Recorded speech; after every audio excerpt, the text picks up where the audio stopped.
xibaar yi gën a fës ci internet bi ñu wax ci ànd ak Mamadou Sy Mamadou tey lan la ñuy waxtaanee d'abord pour commencer c'est cette prise de décision ce verdict donné par la chambre d'accusation par rapport à l'affaire Sweet Beauté qui oppose Ousmane Sonko à Adji Sarr. Absolument loolu la ñuy njëkk waxtaanee xam ngeen ni ñi nga xam ne ñoom ñooy avocat Ousmane Sonko gannaaw bi doon des juges jëlee ab dogal ni dafa war a dem procès moom ak Adji Sarr avocat am nag dañoo demoon ci chambre d'accusation ndax bëgg-bëgg bi moo di fexe ba annuler décision bi nga xam ni doyen des juges daan na koy jël ndaxte jàpp nañ ni doyen des juges war leen yóbbu fi nga xam ni moo di ci chambre criminel loolu tax nag ñu dugal lu ñu naan daanaka recours lay nuroo gannaaw loolu nag chambre d'accusation daal ci addu chambre d'accusation gis ni fu mu toll nii dañuy daal di toppandi décision bi nga xam ni doyen des juges moom la daal di jël maanaam Ousmane Sonko Adji Sarr dañuy dem fi nga xam nag moo di procès boobee loolu nag avocat yi nag bett leen lool tax na ñoom nee nañu itam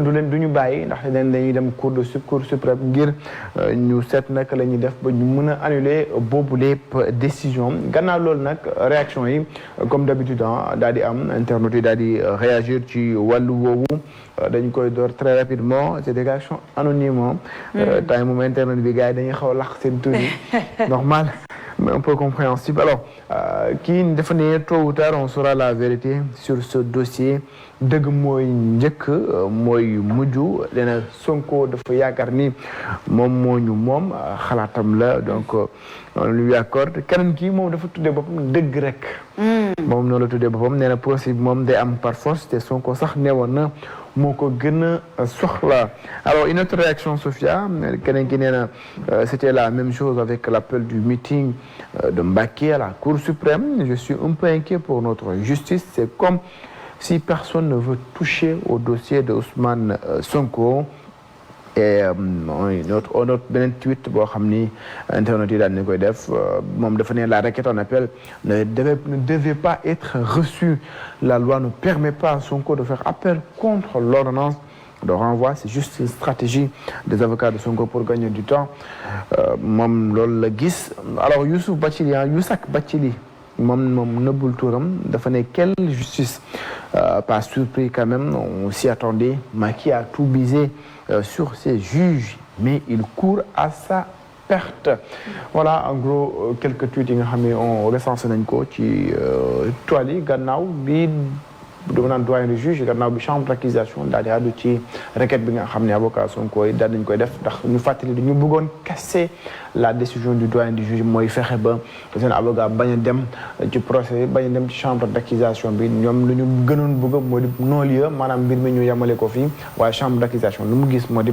dañu toppandi décision doyen du juge maanaam faaw rek ñu dem fële ca chambre criminelle ñu àtte leen moom ak ki nga xam ne moo di Adji Sarr. Chacun cherche à utiliser ses arguments et ce qu'il a de son côté pour justement egg ci décision bi nga xamante ni moo ko gën a arrangé donc il y a pas de surprise par rapport à là évidemment le travail des avocats d'Ousmane Sonko c'est de tout faire justement pour qu'il y ait non-lieu parce que loolu moo gën a arrangé seen client tout comme les avocats de la défense ñoom veulent qu'il y ait procès justement pour que la chose puisse être traitée devant justement la cour criminelle je pense que loolu c'est normal donc il y a pas de surprise je retiens le dernier tuto il n'y a pas de surprise dans ça maintenant est-ce qu'on maintient vraiment les possibilités judiciaires et juridiques qu'il y a derrière ça parce que am na ku ne non c'était pas recevable l'appel n'était pas recevable je ne sais pas si c'était recevable et pas peut-être il faut interroger les experts les juristes etc mais man dama jàpp ni bu fekkee recevoir nañ ko c'est que c'est recevable on nous a promis un procès je pense que il y aura forcément procès on ne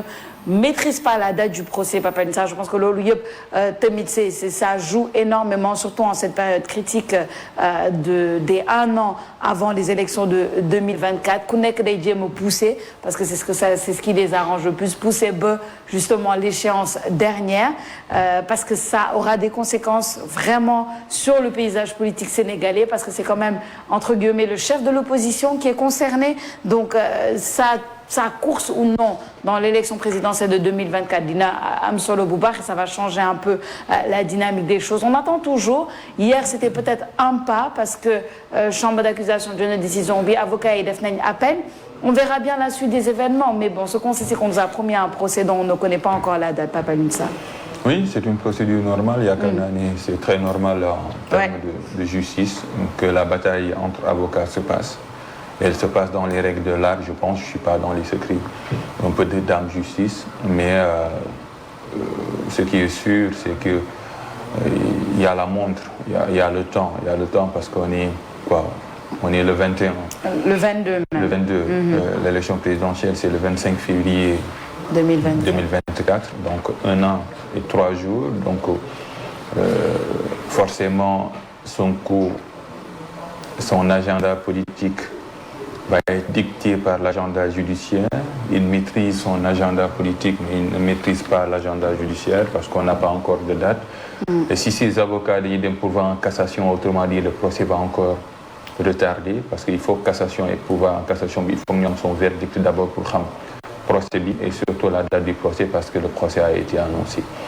Il y a des changements qui sont intervenus au niveau du Conseil supérieur de la magistrature, des changements dont certains seraient décriés par les politiques, peut-être pas, en tout cas ce sont des accusations, des nominations politiques, mais en tout cas Sonko joue sur plusieurs fronts. D'abord, l'agenda politique qui est chargé parce qu'il va être président. Il y a une pléthore de candidats à Yewwi Askan Wi.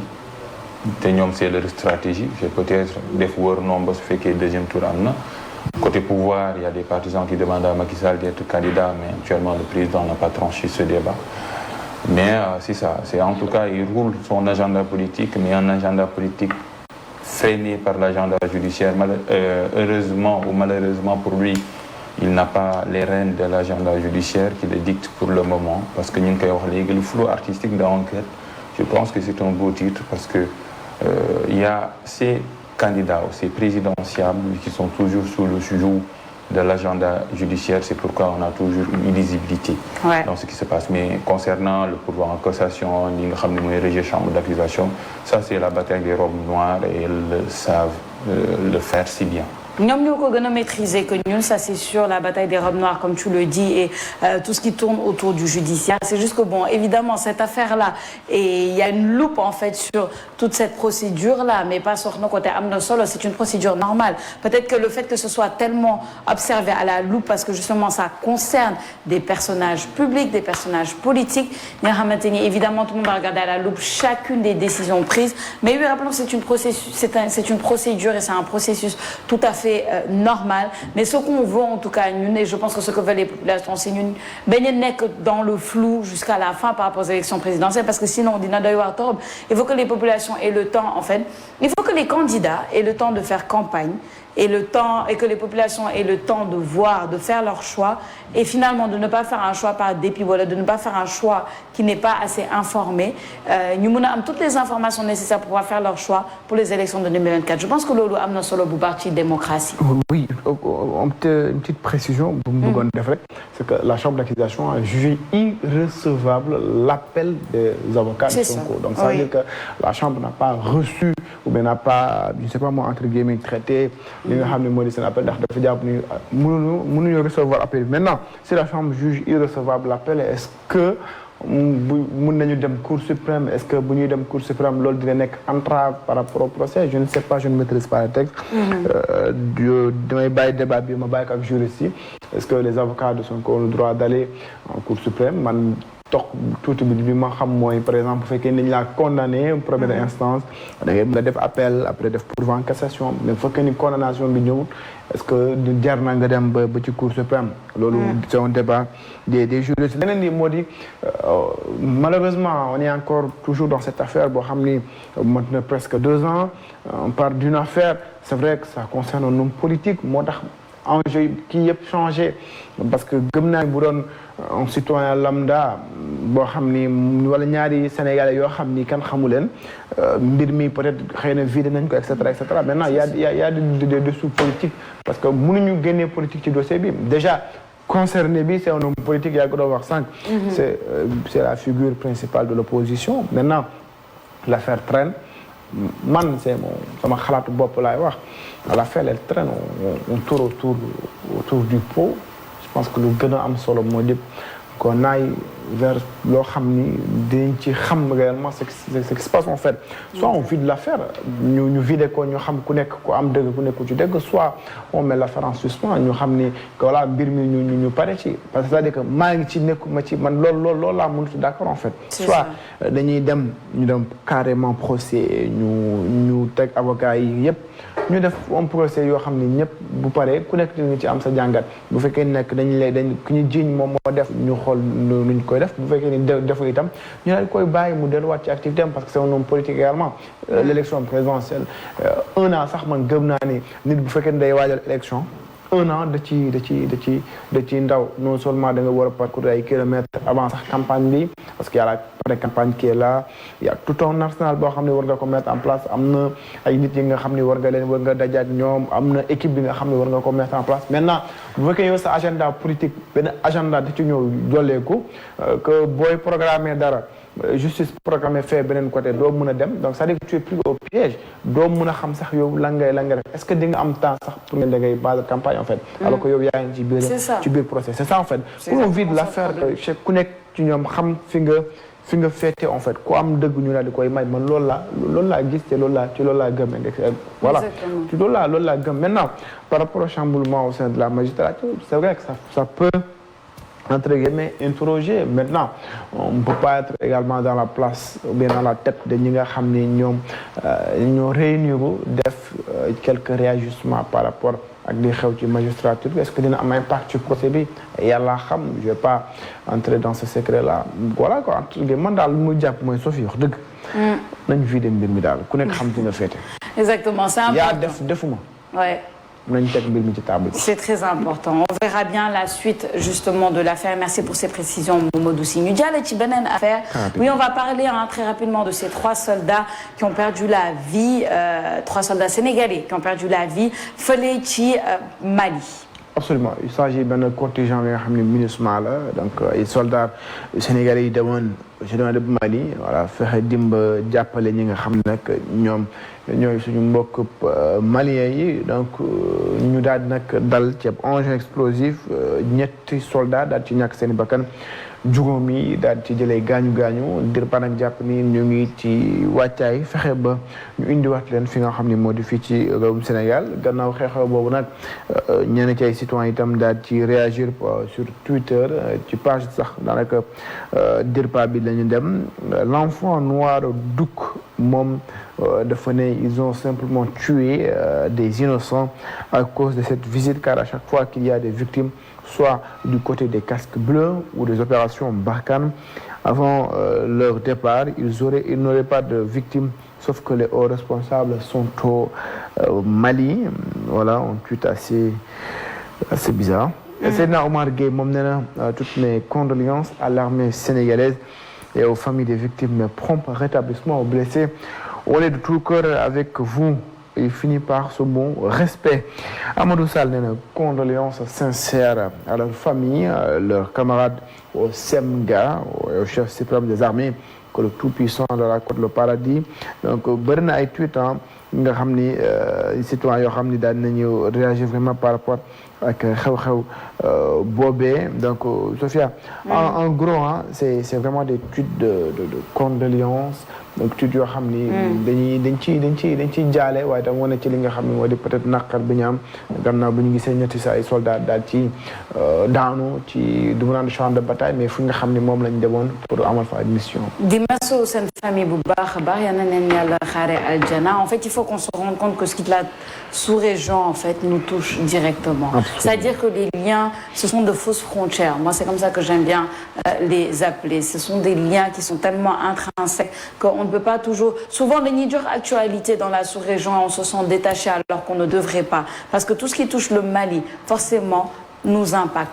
Tout ce qui touche un peu la Guinée et le Burkina nous impacte. Moi, souvent, les experts en relations internationales, les experts du Sahel te diront que tout est tellement lié que Quand le Burkina est touché, le Sénégal doit se poser des questions. Quand le Mali est touché, le Sénégal doit se poser des questions. Et voici la preuve. 3 soldats sénégalais qui sont morts sur le champ de bataille fêlé au Mali. Ce sont des choses... On parle souvent de l'exception sénégalaise, mais l'exception sénégalaise est bien entendu touchée par tout ce qui se passe là-bas. S'il n'y a pas la stabilité dans les autres pays, c'est une menace à la stabilité, bien entendu, ici au Sénégal, comme on le voit. Et ce qui se passe actuellement dans la sous-région, ce sont des choses inédites. Ce qui se passe au Burkina, c'est inédit. Ce qui se passe au Mali, c'est inédit. Ce sont des choses parce que les choses sont en train de tourner, en train de prendre une tournure. On ne peut pas y échapper, on ne peut pas ne pas s'y intéresser. De femme solo quand tu entends qu'il n'y a plus de soldats français sur le sol burkinabé, quand tu entends que voilà la ministre ça fait plus de 10 ans qu'ils exercent au Mali, ont dû partir, l'opération Barkhane, etc. Tout ça. Ça mérite analyse, ça mérite le guest au Bouba. Quelle dynamique il y aura les prochaines années dans cette sous-région-là? On a 3 pays en ce moment, ils sont dirigés par un gouvernement de transition. Qu'est-ce qui va se passer? Comment est-ce que ça va se faire? Comment est-ce que les populations vont continuer à vivre leur vie dans des conditions comme ça? Aussi à quel point le Sénégal aussi est impacté. Et là, on le voit avec la mort de ces 3 soldats. Oui, c'est une ceinture de feu qui est loin de s'éteindre. Kër Jambour wala ki nga dëkkal si tàkk si yaboo nga indil ko fay. Je pense que c'est comme ça avec les jàmbaar ñu leen di ñuy matsawu seeni famille, mais ils sont tombés avec l'honneur, comme on dit, on tue mais on ne déshonore pas. C'est un peu cri de guerre, slogan li nga xam ne mooy armée nationale bi. Le Mali c'est le Sénégal c'est Mali. Nous leur devons soutien, surtout militaire actuellement, d'autant plus que maintenant le Mali est vide. Ñi nga xam ne mooy la troupe Barkhane quitté na MINUSMA actuellement ils cherchent des soldats et il faut concrétiser cet appel lors du sommet de l'Union africaine, le dernier sommet en Éthiopie, mooy des forces spéciales un peu pour protéger l'Afrique, surtout l'Afrique de l'Ouest qui est minée par des terroristes. Les terroristes maintenant qui font des recrutements à visage découvert. Des recrutements etc.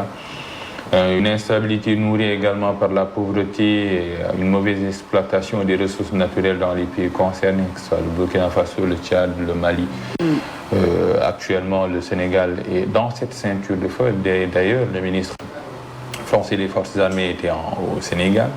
Le Sénégal qui envisagerait même de renforcer son armada militaire en achetant de nouvelles armes pour se préparer. Il faut se préparer, surtout le combat commence par les frontières, mais au-delà des frontières.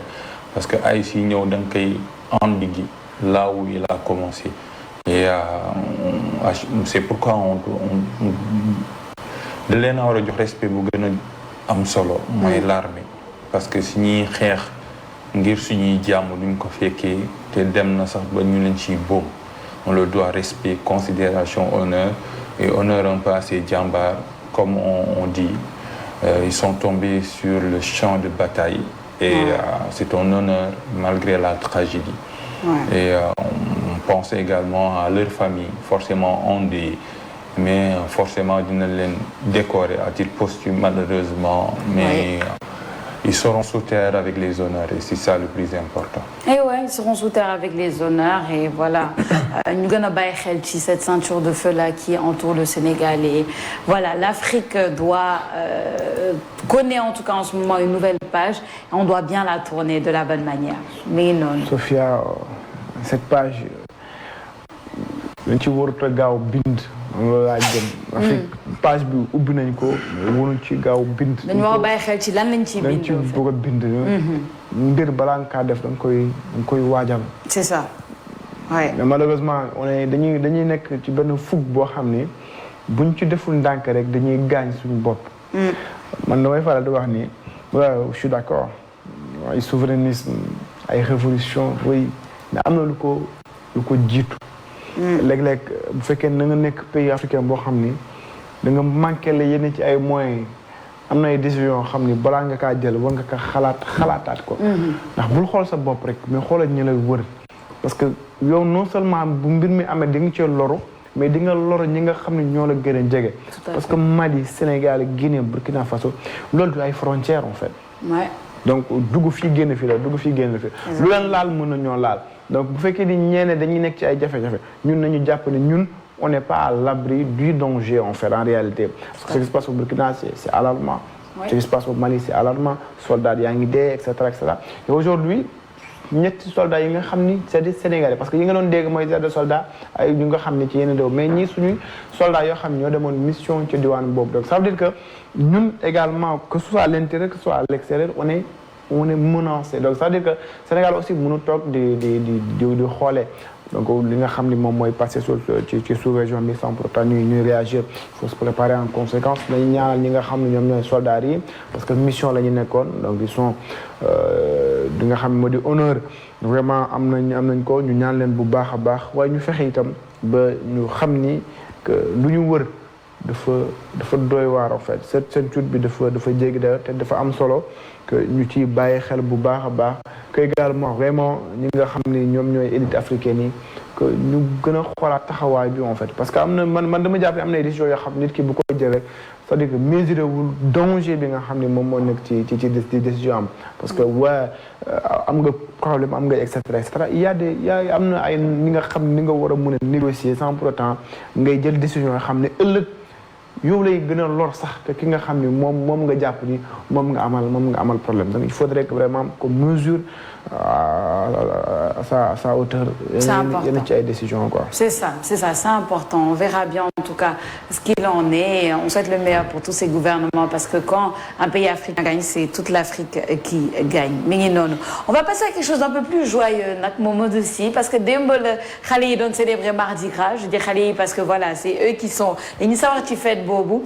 Et depuis quelques années, je pense que l'année dernière même pas, on en parlait par rapport au changement un peu, la tournure un peu des déguisements. Et cette année, gis nañ ko bu baax a baax des déguisements très originaux. Hier, on recevait Fatou ki nga xamante ni elle est directrice et propriétaire d'une bambinerie. Moom mu ngi doon wax déguisement yu mu gën a jaay ren mooy les Sadio Mané, les Linguère, et cetera, les déguisements purement sénégalais nga xamante ni xale yi ils ont été contents et fiers de les arborer démb. Ah absolument c'est fête la boo xam ne man ma jàpp ne sax dañu war a ci ñu dañu war a gën a profité woon xale yi référence yi ñoo xam ne ñii ñii la ñu war a roy ñii au-delà même de l'habillement war nga profité sensibiliser xale bi xam moom lu mu son lan la lu muy signifié démb maa ngi gis ci élément Momar Alice Niang vraiment une fille vraiment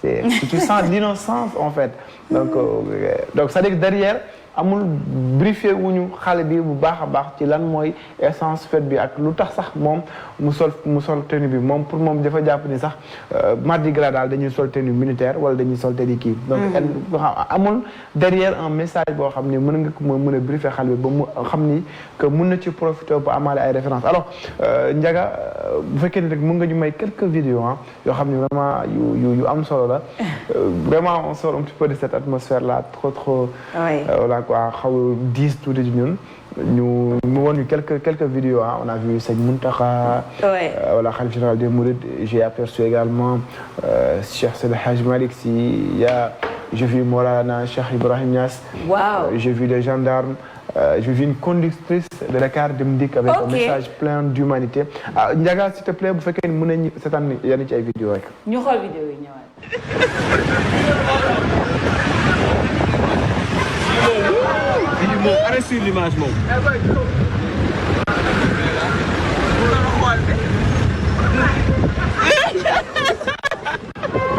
C'est bien, c'est bon, baax na joxe baax. amul visite technique amul visite technique. aywa visite technique laaj ko visite technique.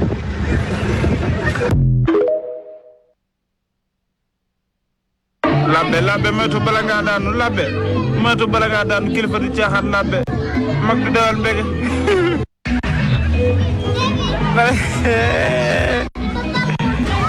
Kocc Barma googu ànd ak jeeg bu jar Spider-Man borom jar ko très bien Spider-Man borom jar ko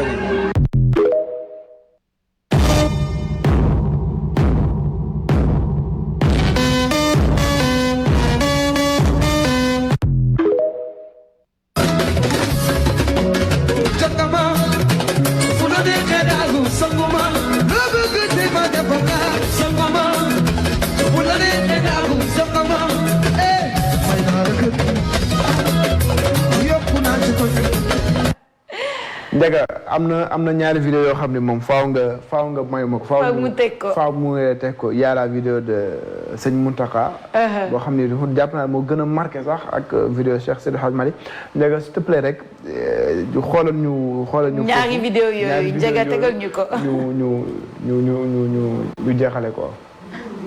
ok alors xam naa Ndiaga dina ko xoolaa tegal ñu ko tout à l'heure mais man sama commentaire mooy j'adore voir ça je pourrais revoir ces vidéos là 1000 fois parce que dafa baax ñu gis ni les enfants aujourd'hui en fait avant lan nga doon gis ay Cendrillon déguisement Blanche-Neige déguisement Cendrillon et tout mais de plus en plus dañuy gis ni c'est nos réalités en fait boo gisee la petite fille gendarme là nga xamante ni dafa inspiré wu ci ce qui se passe dans la circulation boo gisee voilà l'abbé wala j'aime voir ça ça montre en fait qu'on s'approprie plus les choses qu'avant et c'est ça qu'il faut loolu mooy changement en fait des mentalités ça commence comme ça parce que ces jeunes enfants là vont grandir justement avec leur réalité avec le fait de voir un peu et de montrer un peu et d'être fiers de leur réalité l'année dernière c'était Sadio Mané qui était en vedette hein, forcément parce que c'était la victoire de la CAN et tout et puis référence dafa baax en fait ces enfants là nga xamante ni leur cerveau sont en construction ñu am ay références locales qui sont proches de ñu xam ni demain ñoom tamit ils peuvent en fait faire ça il y a pas la barrière de la couleur de peau il y a pas la barrière de la langue il y a pas la barrière yooyu nga xamante ni nous on a grandi avec peut-être que ñoom ils auront la chance et ils ont la chance de pas grandir avec ça passe. Oui, d'autant plus que l'art a un sens au fait ñi nga xam ne mooy xale yi par rapport aux bandes dessinées par rapport à leurs idoles parce que am na lu ñu bëgg ressembler dans le futur on a vu des gendarmes marabouts politiques li nga xam ne mooy docteur médecin etc parfois même ce sont les enfants qui demandent d'être habillés comme ça quoi dañ naa ñoom lii laa bëgg a solo te loolu noonu c'est un peu inspirant on pense à eux quand on pense à eux on sourit et je pense que baax na ci lool. Et ces déguisements-là, loin d'être tout simplement de simples déguisements, il y a un message derrière que peut-être l'enfant est le père de l'homme. Ils sont plus peut-être conscients que nous. Hein, peut-être. Parce que l'enfant, non seulement il est sage, il est innocent, mais c'est surtout la bouche de la vérité. Ouais. Donc l'enfant est le père de l'homme. Freud moo doon wax lool et on voit quand il se déguise en gendarme, en UCG, en marabout. En Sadio Mané, peut-être en politique, c'est parce qu'on doit penser à leur avenir. Ouais. Penser à leur avenir, c'est penser d'abord au présent, la stabilité, et l'avenir se construit dans la paix, mais pas dans la violence. Exactement, dans la paix et pas dans la violence. Mougini, le jeune Sadio Mané, l'année dernière, qui s'était déguisé... Il me faut la vidéo de...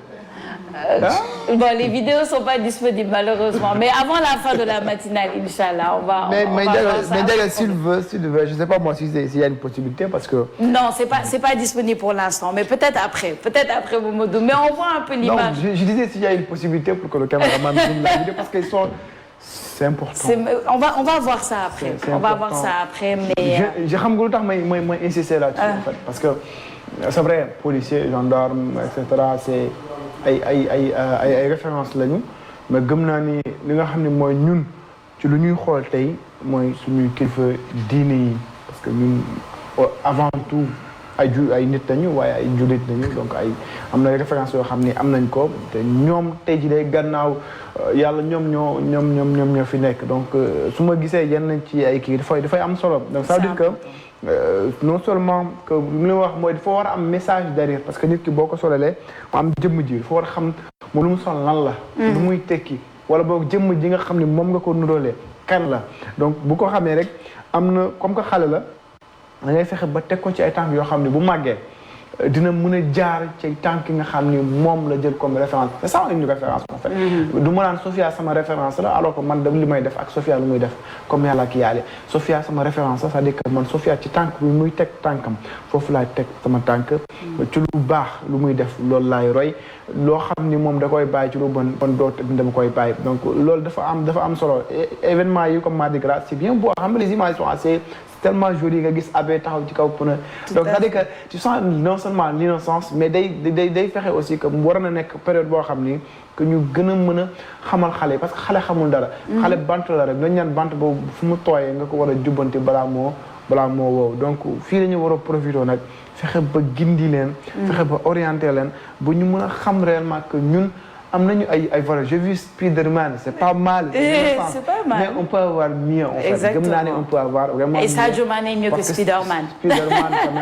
Spider-Man quand même. C'est fictif quoi. C'est très fictif. On peut avoir mieux. nañu fexe ba yóbbu xale yi même donc donte sax xale yi ñooy laaj léeg-léeg lu ñu bëgg a solo mais ñu fexe ba wan leen loo xam ne parce que xale lu muy gisal rek parce que Spider-Man bi da lay wóor ni xale bu yàgg sa daan dessin animé la. C'est sûr. Donc plus xale bi nga koy won loo xam ni moo koy inspiré plus mu bëgg a mel ni noonu donc dañu fexe ba di gën a woon xale yi li nga xam ne moom mooy suñu inspiration fexe ba vraiment indi leen ci li nga xam ne moom la ñu bëgg te mu doon loo xam ne moom moo gën. Exactement, c'est exactement ça. Ça fait plaisir de voir et ça fait plaisir de terminer les Échos du Net sur cette note très positive. Hein, de toute façon, et on continue. En tout cas, le travail est en train de se faire. Franchement, ñu ngi naan changement de mentalité, changement dans l'éducation et tout. Et on est en train de le vivre actuellement. On est en train de le voir et c'est très beau à voir.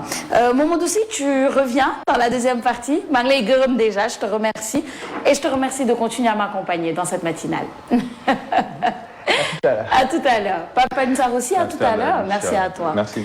Et merci à vous, chers téléspectateurs. Et à tout à l'heure, vous restez avec nous. On va juste observer une petite pause. Laata ñu ñëw ci seen deuxième ak troisième partie matinale Tok Tok Sénégal di ngeen am xibaar yi ci kàllaama Wolof ak Mamadou Sy li gën a fës ci xëtu yëglekaay yi actualité people.